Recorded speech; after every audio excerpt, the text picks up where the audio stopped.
เจ็บน้องละแกเหนียวอ่อนเดี๋ยวมันแดงนั่นน่ะเครื่องกลางเก็บบ่หมดดอกจะมีของลาเด้1 2 3ดวงใจสแตนด์อัพลุกขึ้นตาเฮ็ดหมดแล้วเรา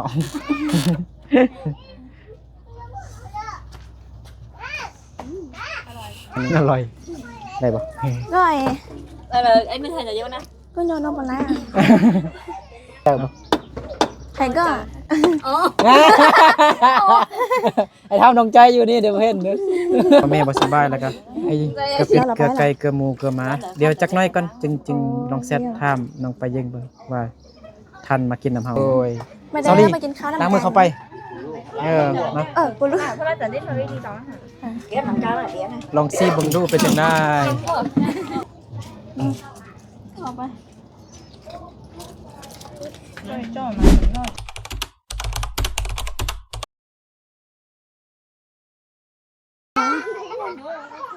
กราบทักทายสบายดีพ่อแม่พี่น้องเบิดสุขสุคนที่เคารพฮักแพงเด้อยินดีต้อนรับเข้าสู่ช่องเบานึกคือเก่าเนาะตอนนี้เบานึกก็ยังคงอยู่บ้านของน้องละเนาะอยู่เฮือนของน้องละบ้านกิวแคมเมืองเพียงแขวงสยบุรีสำหรับคลิปนี้ก็สิให้อันทาง4 เศร้า5 เศร้าแตงกินเนาะพอดีมีผู้ใหญ่ใจดีเพิ่นอยู่ทางกรุงเทพเนาะชื่อว่าอันเฮียเฮงหรือว่าไอ้ดำรงฝากเงินมาทางอันซื้ออันตู้เย็นให้น้องเนาะเมื่อกี้ก็เอาตู้เย็นมาให้น้องลาแล้วเนาะคลิปนี้ก็เป็นคลิปสิพาทุกคนไปเบิ่งบรรยากาศการเฮ็ดกินเนาะอยู่เฮือนน้องลาคือเก่าตอนแรกนี้น้องๆเพิ่นกับบ่ได้ไปโรงเรียนเพราะว่าอาจารย์มีเวียกบางคนก็บางอาจารย์ก็ไปร่วมงานคนเสียชีวิตได้แล้วก็มีงานดองได้งานแต่งงานได้มื้อนี้พี่น้องเนาะเครื่องก็เอาไว้นั่งหมดแล้วไปเอาขนมแจกให้เด็กน้อยตื่มอีกเทื่อนึงเนาะมื้อเช้านี่ก็แจกน้องๆเพิ่นแล้ว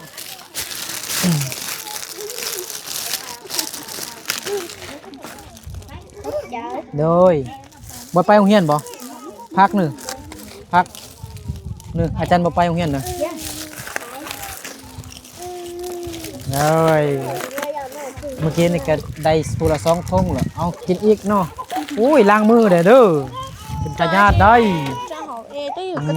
อันนี้ก็เป็นเด็กน้อยนี่นะเด็กน้อยอ้าวโอ้ยอ้าวเอ้าให้แม่เลยเอาพุ่นได้กินบ่กินบ่ได้บ่พุ่นนี่มีทายแม่กินเอาในใจก่อนได้จุดๆตอนแม่มาทักทายสบายดีทาง4 สาวเนาะสบายดีน้องดวงใจโดยสบายดีน้องดวงมีนะเอากันน้องปาจี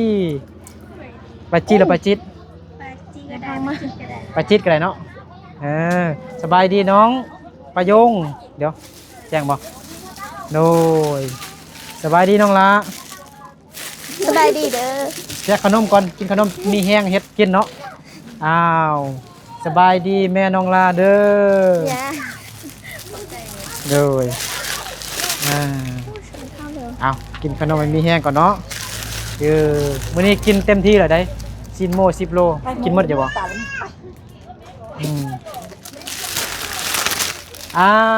บ่เป็นบ่มีคนซ้ำน้องลาอยู่นี่เนาะน้องลากินแตงโมก่อนว่าจะเฮ็ดกินนะนี่ได้ก็ได้พากินก็ได้กินแตงโมก่อนเนาะพาแตงโมกินแล้วก็กินแตงกินพี่น้องเนาะนี่อันนี้แม่น10 หมู10 โลเนาะโคตรหลายเลยพี่น้องโอ้ชูแน่ปั่นเห็ดดองเนาะเห็ดดองน้องประยงบ่แม่นดองน้องละมันบอก3 ทง2 ทงเนาะ14เพิ่นนี่ก็ตามบ่ซื้อให้กินพร้อมกันสำกับตัวมูน้อยตัวนึงอันนี้นะซื้อมากะ8 แสน 10 โลโลละ80,000กีบพี่น้องเนาะ เย่เป็นเดี๋ยวของก็เป็ดตลาดนัว สบายดีเจ้าลีเด้อ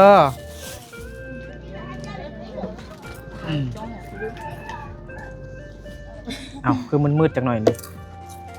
เปิดไฟ เอ้าไม่ได้เปิดไฟป่ะประหยัดเอาหนอประหยัดไฟเอาหนอดวงไฟ โอ้ย คือเก่าที่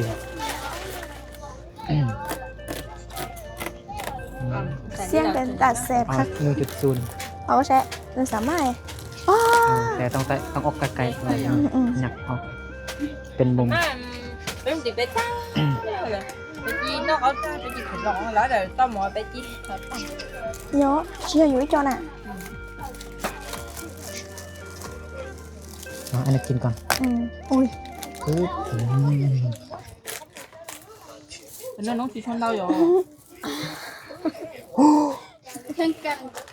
กินหมดบ่น้องประจิตสิบอกแข่งกันกินมักโมงสันเอาน้องประจิตชายนึกป้อนให้หนึ่ง ไหน ไหน ได้ อยู่เข้าเต็มปากเลยเนาะเต็มคำเลยไปยงเอา บ่เอา เบา กินซื้อ บ่เอาแต่ยืมมือมาแล้วเนาะเจอกันที่หรอ เป็นหยัง เออ ส้มบ่เป็นหยัง งั้นเราจะเป็นนอน ว่าบ่ ถาม แส ว่า บ เป็นหยังกับบุ ว่าบ่แส มัน บ อ่อนดิบ่ แสบบ่ มันยังอ่อนดิเนาะถึงบ่เซฟน้องละ แกเหนียวอ่อนแดงนั่นน่ะ เครื่องกลางกินบ่หมดดอก น้องลาเด้ ก็จีได้กินจนยา เออ กินข้าวนำกันคนสบายดีน้องปลาเชียมากินยังบ่ทันกินเดี๋ยวเข้าใจเด้อกินข้าวนำกันก่อน ไปง่ายแม่ ไปหยังโรงเรียนแปลงโทรศัพท์บ่ให้น้องเอารถไปไกลเด้อ อันนี้ก็แต่เช่นหนังมูนี่หรอ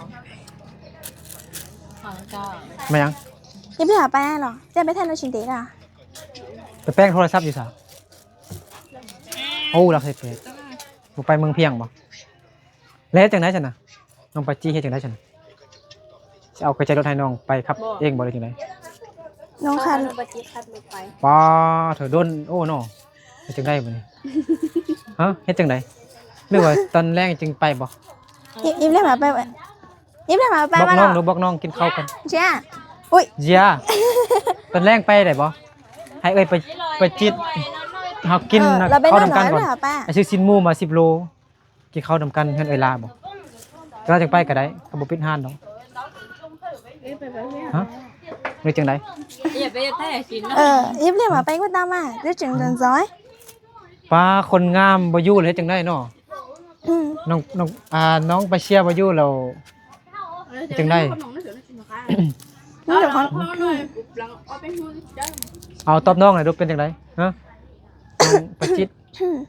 ตอบน้องดูเป็นจังได๋ ก็ไปจีบต้องเนาะ ขับเองบ่ได้บ่รถน่ะ แต่เฮ็ดจังได๋ซั่นน่ะจังว่าจึงไปบ่หรือจัง ไป ได๋ บ่ด้วยจึงซ้อย ไม่ใช่จ้าที่ตลาดช่วย เอาตกลงกันได้ จังไรผิดกันย้อนไอ้นึกบ่ได้เลยไอ้นึกมาแต่ละเทื่อคือว่าผิดกันตลอดเลยแม่นกับไปป้าพุ่นกับน้องไปเชียร์กับบรรดาน้องเอ้ย บ่มีรถไปถ้าไปแล้ว ไปสองคนกันเลย แต่บ่ใช่ อ๋อน้องแล้วอันบ่ได้ไปเถอะบ่ถามเอ้ยก่อนเนาะกินข้าวนำบ้านก่อนเนาะ เอาไปเถอะอ่ะ จะมาก็มา ไม่ท่านไปแม่เขาจน เอาจับอ้างไปเลยแบ่งให้เด็กๆกิน เนี่ยเอาขอหน้าจอนี้หน่อย ชุบตีหึ่ม โอ้จิ๋ว แซ่บบ่เป็นจังได๋ เอาไหม อันนี้ มาเด้อกินมักโมนำกันพี่น้อง วันเนาะ จะไปอยู่ใต้รวยน้องรวยเนาะกินไหม ไปไหนไปเนาะ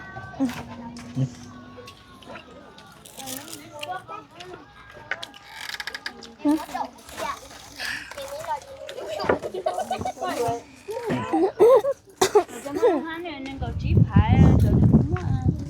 ืนดีกันแล้วบ่ ปี๊ปี๊ปี๊ คืนดีกับแฟนแล้วบ่เมื่อกี้ว่าอกหักเลย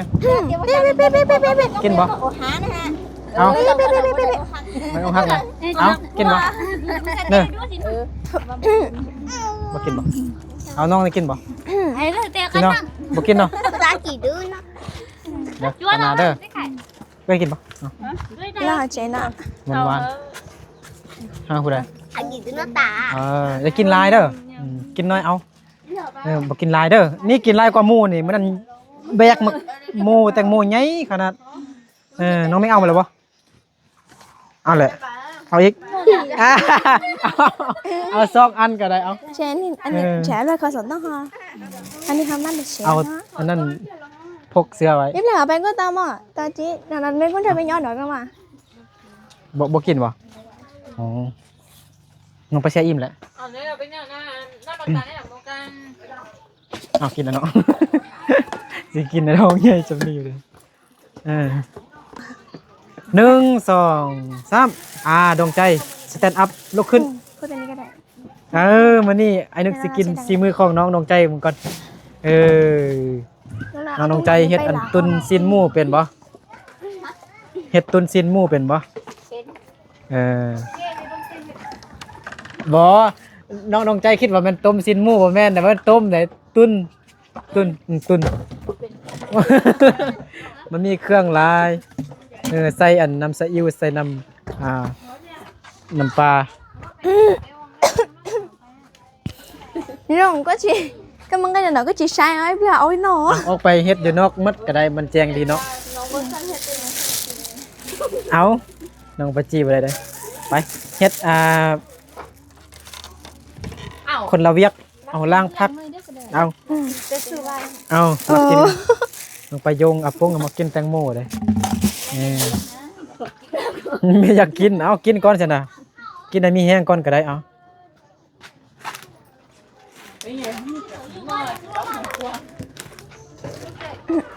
วันนี้เพิ่นก็แต่งตัวงามเบิดเพราะว่าไปงานดองมา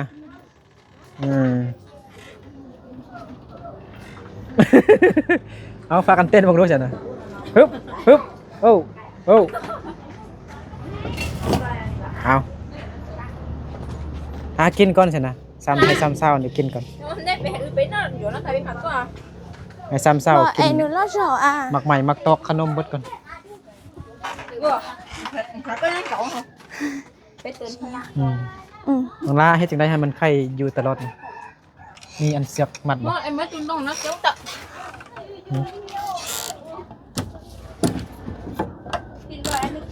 หากินก่อนก็ได้กินให้มีแห้งก่อนพอดีกินอิ่มแล้วก็เอ้ยลี่กับเอ้ยลาเฮ็ดหมดแล้วเรา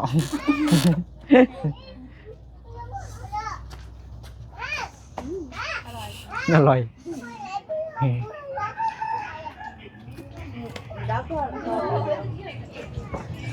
ไม่เดี๋ยวใจเนี่ยไม่เดี๋ยวใจตื้อตา ช่วยไปหรือซื้อ ไม่ยังนะเป็นยังมื้อนี้เฮ็ดออกกันเนาะ ไม่ได้เอาน้ำแต่ด้านหลัง ฝนตกเลยเฮ็ดออกสองดอก ไม่ว่าเอาตัวนี้ก็ได้ น้องประยงมาใส่บ่ ไม่น่าก็ ไปงานดองมาก็แต่งตัวงามจักหน่อยเลยเนาะดนมีเทื่อนึง คนบอกแล้วจะ ด ได้ วง เหรอ ใจ มันคุ้น เมื่อกี้บ่ได้กินข้าวอยู่งานดองบ่เป็นหยังไอ้เอ้าไอ้ท้องกินอิ่มแล้วก็มาเด้อมาตอนนี้เลยปาถูก น้ำลาวน้ำคมบ่ น้ำหยัง น้ำคุณนี่น้ำลาวน้ำคมบ่ น้ำคมบ่ น้ำข้นนึง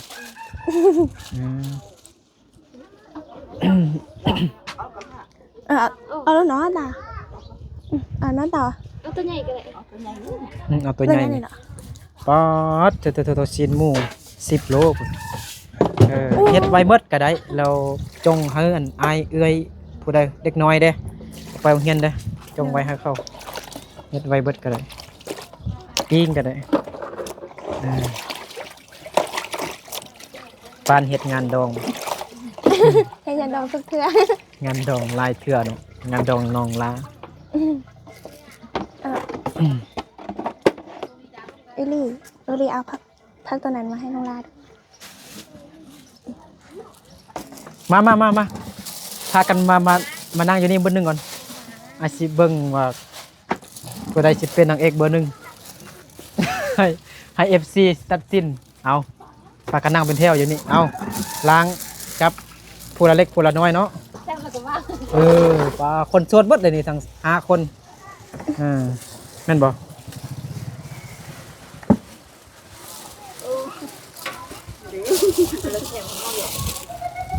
แถมเราชอบชิดต้นล้น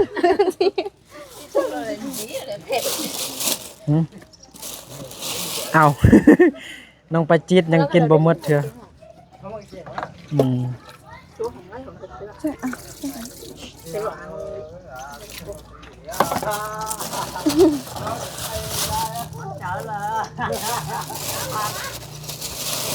เอาไอ้ยัง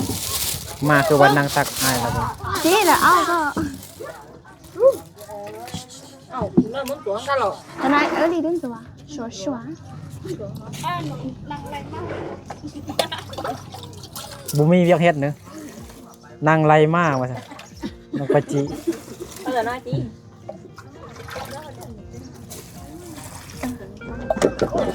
Đây là. นะ Có hỏi đây là chị đúng không? บรรยากาศเนาะเศร้าๆเฮ็ดกินเงินน้องละยังน้องไปเย็งเนาะ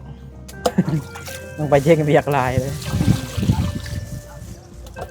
น้องไปเย็งเวียกหลายเนาะทางเบิ่งแม่เลยแม่บ่สบายเลย Chuẩn mà. Rong. Rong rồi sao này? Xong rồi tôi xài sang rồi tay lá khẩu tú này. Tay lá khẩu tú xài sao sắc của khó. Nó sao được hết. Chị có trong cái tòa nó chính nhận Rửa thân cho cái đồ đó. Ôi. Mà lá cho đến hoa đây đâu. rồi đấy nổi nu chó cho con trai à ไปนั่งอยู่เบื้องนั้นได้ก็ได้ไปยงไปนั่ง มาได้ ให้นึกไทยก้นอยู่นี่แล้วก็ปิดหน้าฟังนี้ได้ปะ rồi anh mới thấy là vô nè. cứ cho nó bằng lá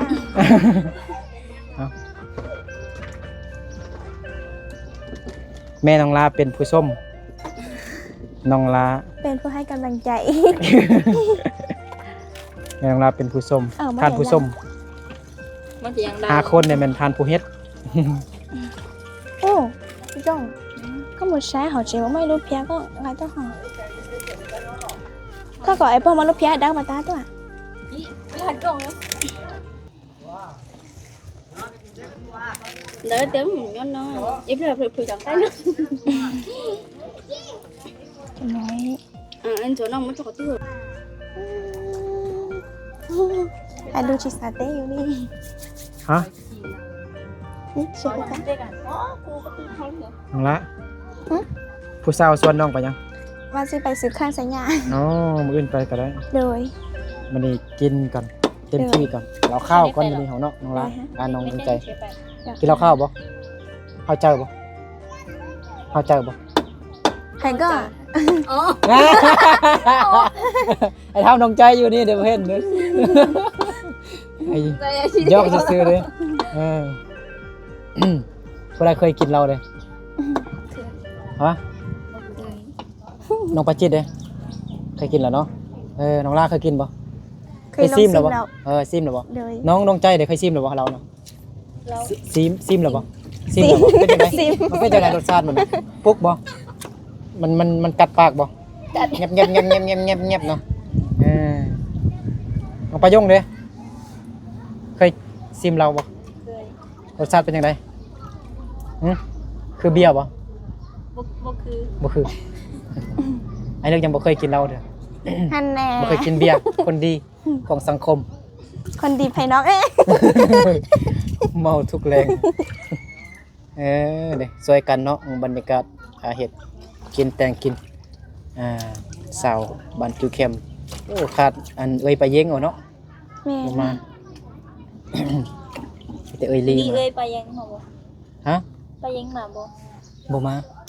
เอาจะไม่ ยังบ่ได้เซตหน้าเด้อ ชื่อต้องใส่ค่ะ อายานเราบ่ว่างแล้วเบิ่งแม่เด้ ไปยังว่าแม่บ่สบายแล้วก็เกลือเป็ดเกลือไก่เกลือหมูเกลือหมาเดี๋ยวจักหน่อยก่อนจึงลองแซดถามน้องไปยังเบิ่งว่าทันมากินน้ำเฮาบ่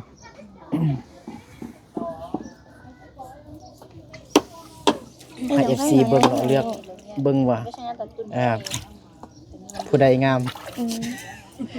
บ่นึกแท้เบิ่งแล้วงามทั้ง5คนเลยนี่งามทั้ง5คนเลยน้องดวงใจไหมน้องแม่น้องดวงใจ น้องปัจจีน้อง เดี๋ยว มา ชิมว่าเจียนเดี๋ยวนี้อุ้ยอ่ะ เซาลีบ่แม่นเอยลี่บ่งามกว่าหมู่ ก็งานกูหมดจะได้พวกกัน ได้พวกก่อนเนาะก็อายก็สิว้าวอยู่เอยลี่งามกว่าหมู่เนาะได้พวกก่อนแต่บ่ฮู้ว่าพวกแฟนเอยลี่อยู่ไส อย่าบ่นอนได้เลยอ่ะ chứ mà tao vẫn ở đau เชื่อ chứ nó bé con anh rồi thì lô nó tiền rồi lại nói nó nhỏ lắm nhở เอ้าแสดงว่า áp giảm rồi 3คนนี่ยังบ่ทันกินข้าวเรือแม่นบ่ ขุนจอยของเนี่ย ดวงใจบ่ได้กินข้าวสวยเถอะบ่อ๋อเฉพาะแหละกินอันน้ำหวานนี่บ่ข้าวต้มเมื่อกี้เนาะบ่เสียบเนาะยักเขาน้องปาจี้ก็บ่ได้กินข้าวเถอะนะนั่นน้องลาก็บ่ได้กินข้าวสวยเด้อ บ่ เซาลีเด้กินเพิ่นน้อง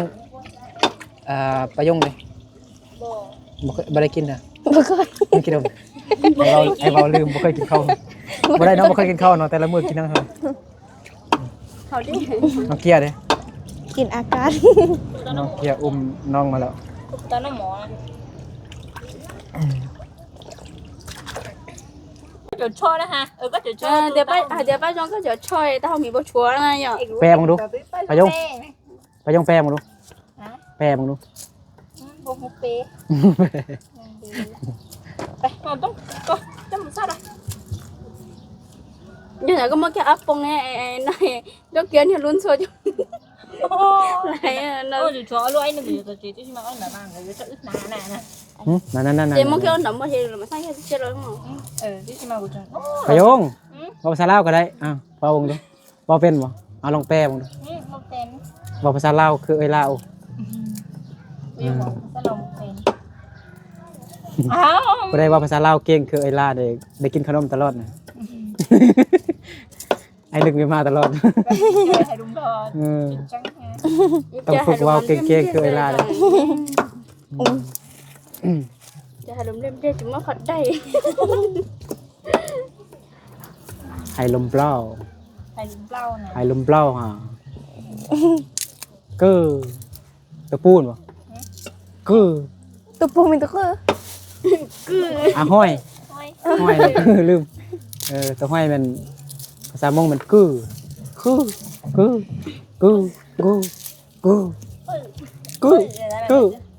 พอยากเนาะ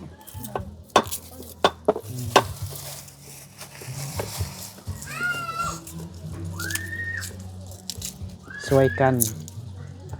cho nó chỗ sau nó siêu không như thằng là nhưng mà con để cho đấy nhé chú ta là khá lắm hay là hát mà น้องลาดังไฟหรอปะ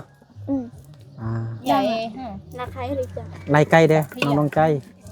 เอาเป็นไล่ไก่ไล่แมงวันลืมไล่ไก่ไล่แมงวันลืมฮะ Đây cây anh ạ. ไก่ไก่ลืมเนาะไก่อยู่ทางนี้เนาะบ่เป็นไก่แมงวันเนาะอยู่ทางนั้นเนาะ để cho là nông chúng rồi đi mà giờ là giờ cái mày nói chê là ok bay thằng đâu á rồi yêu chúng mà mà chơi là phương hình trạng công một là hình trạng công sẽ trong một ôn này ôi giờ cho em sao mày là tôi đang nói chúng nó thằng anh đừng anh đừng bóng màu thanh cho ไอ้นึกมัมผมจังเชยเนี่ยไม่ซื้อไอ้นึกแล้วปะนี่ฮะบ่ไอ้บ่ควันไอ้นึกเลย บ่ว่าเสื้อไปโยงแล้วไอ้หนึ่งมาเบ้าหมดไปดีใจ ไอ้นึกมัมเขาสิซื้ออีกตึม10พื้นเป็น10เก่าพื้นกับตัวเก่าน้องต้องใจเลือกเอาแล้วบ่ เอาตัวใดเลือกว่าบ่อยู่กระตารถพุ่นจังหน่อยไปเอาเด้อน้องปัจจีเด้อ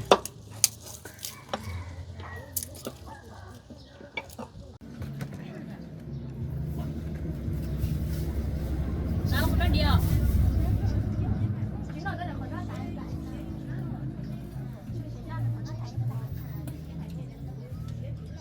โอ้ยจักชั่วโมงเนาะน้องลาจึงสุกอืม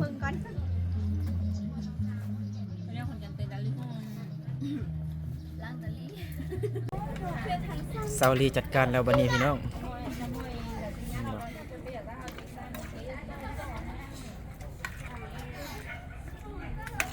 ต้มเค็ม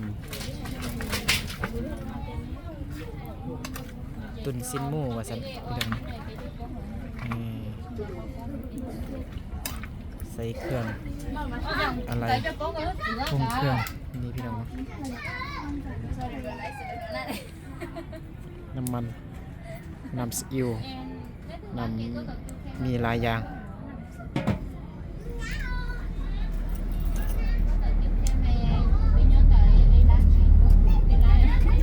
กระทะใหญ่ขนาด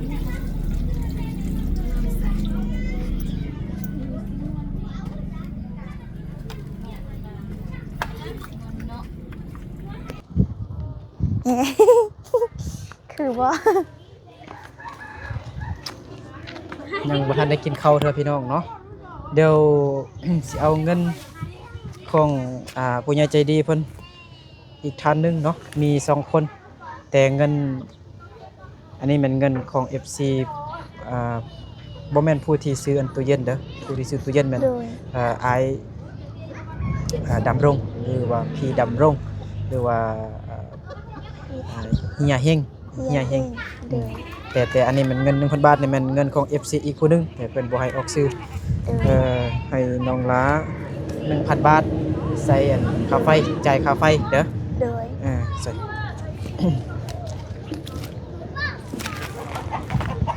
อันนี้ซื้อเบียร์กินแล้วเนอะ มีสัญญาณบ่650,000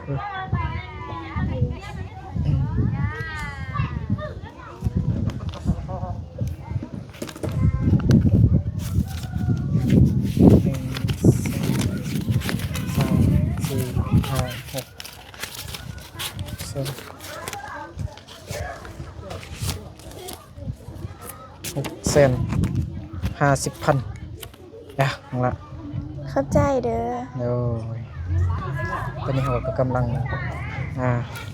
ต้มซินหมูอยู่เนาะ โดย โอเคเดี๋ยวบอกจับกล้องให้ไอรีเด้อ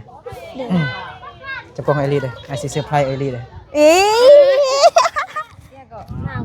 อ่า อันนี้มันพี่อันดำรงหรือว่าพี่เฮียเฮงเนาะ ไฮซาลีค่าแบกเครื่องว่าซั่นเนาะ500 บาทเนาะซาลี เข้าใจเด้อ ไอพี่เฮียเฮง ขอบใจหลายๆเด้อไอ้ขอให้อยู่ดีมีแฮงสุขภาพแข็งแรงเจริญเด้อ ครั้งแรกซาลีได้เงินแล้วก็อวยพรให้FC คนเนาะ ยังน้องลาเด้อ เดี๋ยวเราไปกินข้าวอิ่มก่อนจึงอวยพรให้ผู้ใหญ่ใจดีเพิ่นทั้งสองทานเนาะ โดย เดี๋ยวมาบัดนี้ มาเด้อทุกคน น้องปายงเป็นเด็ก PR เหรอเป็นเด็กเซิร์ฟเหรอพรีเซนเตอร์แล้วเนาะ PR น้องประจิตอกหักล้างมือไปกินข้าวก่อน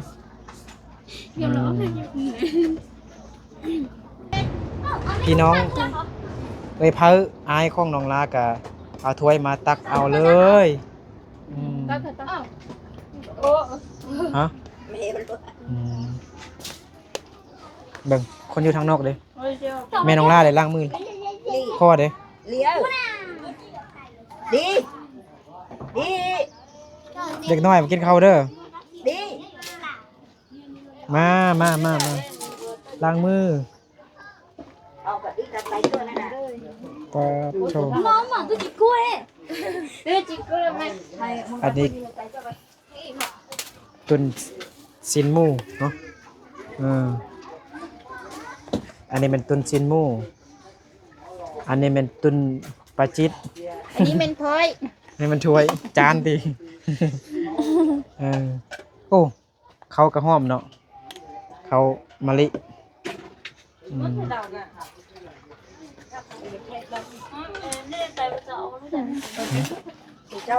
ปาจิล้างมือแล้วปะเกี่ยมเฮารับประทานอาหารเที่ยง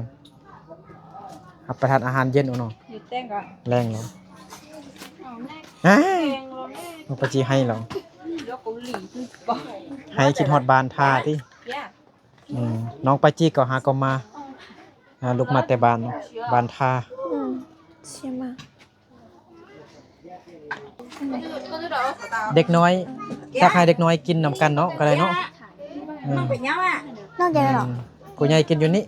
เด็กน้อยกินอยู่ในเพื่อนพุ่นให้เด็กกินเบิดทุกคนเด้อเนาะ ร่อง เดี๋ยววันนี้จะพาทุกคนเบิ่ง Thầy đó thầy mở lên. ทางนอกเนาะเพื่อนของอันไว้เพ้อหรือว่าอายของน้องลาเนาะเงินอายเงินเอ้ยเนาะก็เงินอายนี่มันเงินอ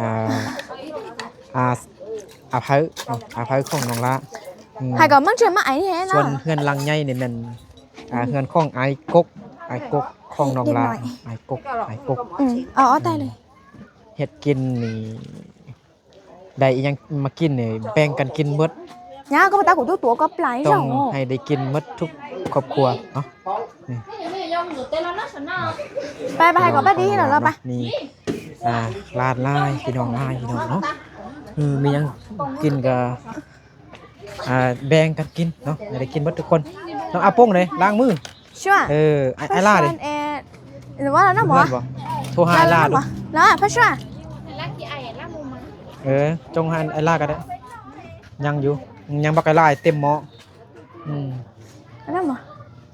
เล็กน้อยแม่นตักให้กินอยู่เทิงพุ่นเอ้ยน้องล่าเด้ gì chân sửa tuyến đấy phải nằm à sửa tuyếnตักให้ไอ้ล่า nó nằm à ไอ้ล่าสิ có bộ tao tè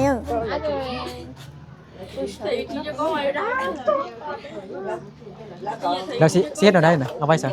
เอาเมียนไว้ก่อนกลับเมียนก่อนจึงไป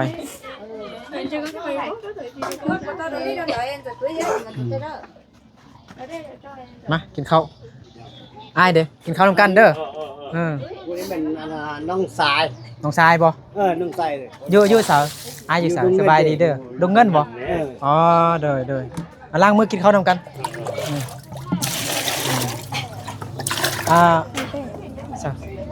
น้องลาเด้ tên น้องลาเปิดพัดลมป่ะเปิดไฟมันมืด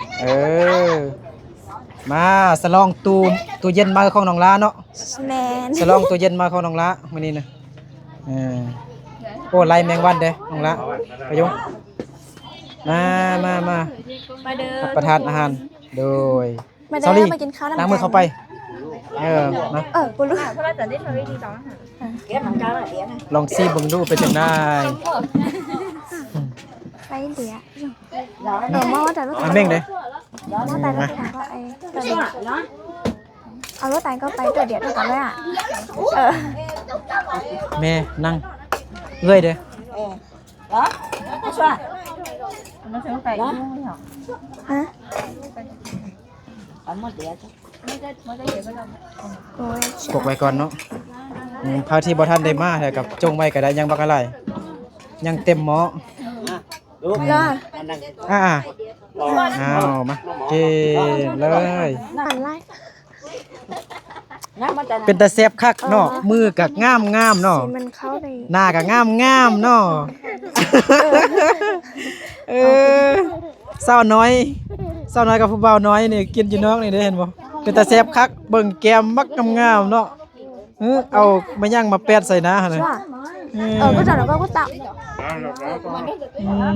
rồi nha ไปได้แซ่บ tao của chúng nó không có chúng này อยู่บนโฮมก็บ่กินกินอยู่บนแดดหน่อยแซ่บแม่นบ่ nhá này giọt เออ bây giờ tôi chúa cán ngay trời อ้าวสลองตู้เย็นมาน้องละ sao mà tôi nhìn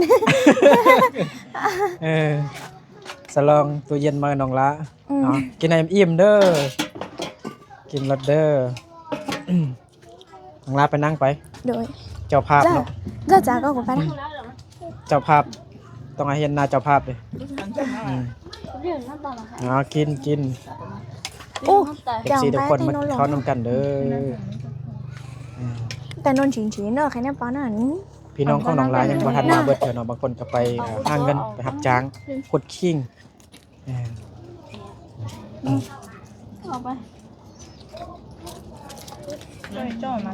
ไปนอนอยู่สวนอยู่ไห้เนาะกินรถกินรถข้าวเจ้าแซ่บบ่น้องประยงมันเขามันแตกต่างจากอันข้าวน้องบ่มันแตกต่างกันจากข้าวน้อง mà บ่ cháu giờ muốn biết thấy cái à cháu nhở มันต่างบ่มันเป็นจังไดไอ้แท้บ่ฮู้เลยอันใดแซ่บบ่แซ่บบ่ฮู้บ่ได้กินข้าวเจ้ากินข้าวเหนียวเออ